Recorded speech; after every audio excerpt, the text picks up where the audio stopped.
Aktivitas penyelundupan pasir timah melalui jalur laut, tepatnya di Pantai Mentigi, Desa Teluk Limau, Kecamatan Paritiga, Kabupaten Bangka Barat, Provinsi Kepulauan Bangka Belitung, menyeruak.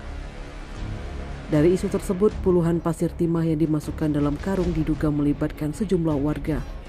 Untuk menghindari pantauan aparat, aktivitas penyelundupan pasir timah keluar Pulau Bangka dilakukan pada malam hari sekitar pukul 2 dini hari.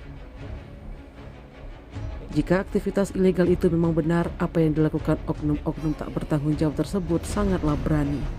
Pasalnya kasus dugaan korupsi tata niaga komoditas timah saat ini sedang ditangani serius penyidik Kejaksaan Agung.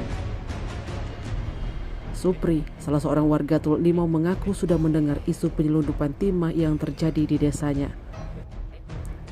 Sementara itu, Kapolsek Jebus Kompol Arbet DH Tampu Bolon SH belum bisa memberikan keterangan terkait isu senter penyelundupan pasir timah keluar Bangka. Saat dihubungi melalui aplikasi WhatsApp hingga berita ini dinaikkan belum direspon. Tim Liputan Sumsel Update TV melaporkan.